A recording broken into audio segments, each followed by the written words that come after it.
The outside world couldn't reach beyond the walls of Ravenhill Sanatorium. Time had seemingly stopped here, forgotten how to breathe. That night, at 3:17 a.m., a single flickering fluorescent light buzzed to life in the West Wing corridor of the long-abandoned facility. A door that had remained shut for decades creaked open on its rusted hinges. From the darkness within came a sound, breathing, but it wasn't human. As night watchman Ronald stepped into the building, a voice crackled through his radio, cutting off mid-sentence. "There's someone here. No face." Screaming without sound. That was the last anyone ever heard from Ronald Miles. 3 days later, Dr. Evelyn Moore had just wrapped up her lecture at Boston University when she returned to her office and found an unmarked envelope on her desk. No name, no postage, just a single file, stamped unclassified, from the long-shuttered Ravenhill Sanatorium, dated 1964. The patient's name, Elijah Grinwell. Diagnosis, schizophrenia. Yet repeated clinical notes described something else entirely. Communication with the dead. Evelyn had already been researching the facility and the 3 people who had vanished inside it. But it was a photograph in Elijah's file that made her skin crawl. In the black and white image, a reflection in the window showed a face. Faceless, a torn mouth, a void where eyes should be. She was sure the face didn't belong to Elijah, but to something else. A handwritten note at the end of the file read, "Getting out is harder than getting in." When Michael Reyes offered to assist Evelyn with her research, his main goal was to produce jaw-dropping footage for his YouTube channel. The internet was filled with legends about Ravenhill. Doors that close on their own, walls that cry, shadows that walk. Evelyn, however, wasn't after views. She wanted answers, especially about Elijah Grinwell and the spiritual implications of his case. At 3:17 a.m., in the abandoned Ravenhill Sanatorium, a door creaked open on its own, and an inhuman breathing sound echoed from within, ending with the disappearance of security guard Ronald. Days later, Dr. Evelyn Moore received an old patient file and noticed in the reflection of a window a figure with no eyes and a torn mouth, and she felt it was still inside. But now, Evelyn and her team have stepped through that very door. And now, it's not just about making it back out. It's unclear who, if anyone, will return. The team was made up of 4. Evelyn, Michael, sound engineer Sarah Finch, and former security guard James J. Walker. Jay knew the building's layout by heart, but refused to go in at night. Still, Evelyn's persistence and a generous payment convinced him to return. Their entrance point was a rusted emergency exit in the back. Without anyone touching it, the door slowly opened on its own. The first night was quiet. Sarah recorded a low-frequency hum, inaudible to the human ear.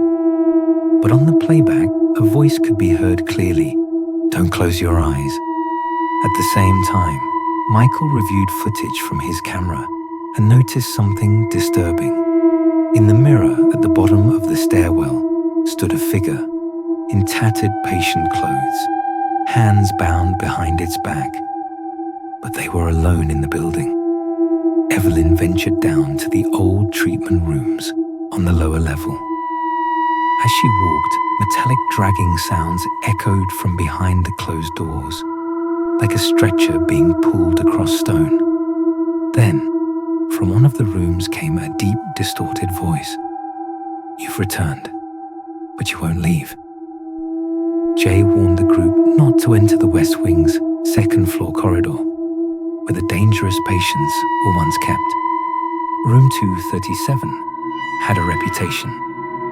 Before the hospital closed, A patient there had torn apart 2 nurses and hanged himself from the ceiling. But when Evelyn found out Elijah Grinwell had spent his final days in that very room, she insisted they go in. The door opened to reveal blood-red words smeared across the walls. Latin. Sarah quickly translated, "Silence is their echo." Then the recorder switched on by itself, and Elijah's voice rang out, "I'm still here. Listen to me. They're not human. They live in the shadows." The team believed they had been inside for just 4 hours. But when they stepped back outside, the sun was rising. The cameras had recorded over 13 hours of footage, most of it pitch black. Sarah reviewed the audio and heard something chilling. Michael's voice saying, "Leave me here. I'll stay." But Michael swore he never said that.